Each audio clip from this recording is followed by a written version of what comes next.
Look, I don't know who fucks in the Harry Potter fan fiction. Seedy Shorts.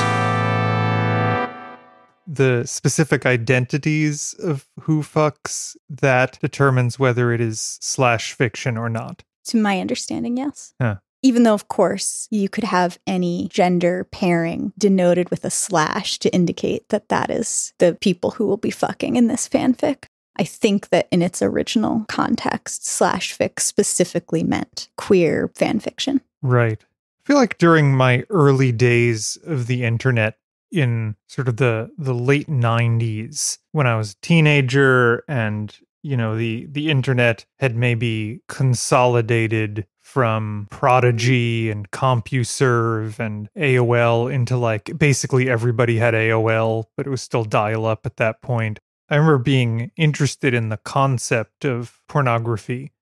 Conceptually, it was interesting to me, but the idea that I would have to like wait for dial-up internet to serve me pornography was really unappealing.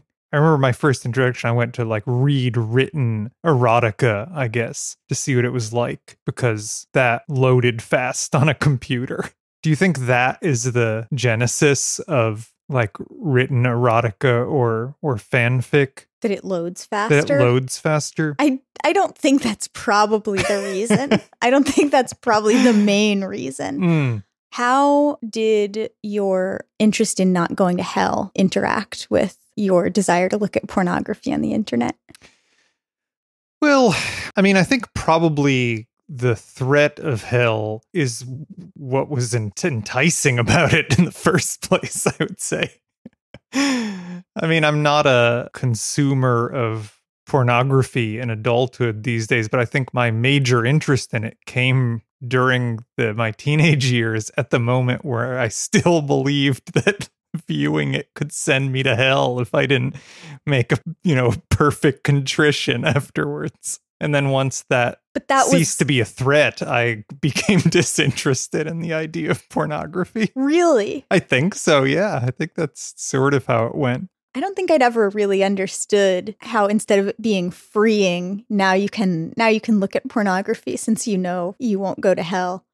Now it's not interesting because actually that was what was fun about it. I never would have guessed that. Well, it was both very scary, but maybe that was titillating too. I don't know. I'm trying to reconstruct like psychology when I was 15 years old, which is kind of hard at this point. You loved the Iraq War and you wanted to go to hell. Hold on. I did not love the Iraq War. That is a false history you are telling. I at no point loved the Iraq War. I was fucking like 20 something at that point. I didn't love the Iraq War. When did you vote for George W. Bush? In the year 2000. Right.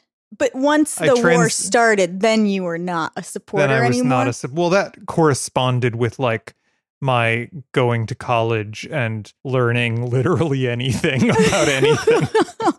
At which point I stopped being like that. But and then you voted for? I voted for Ralph Nader in the year 2004. Yeah, good job. The only one who did it after the year 2000. I've only made bad decisions since then, electorally. Seedy Shorts.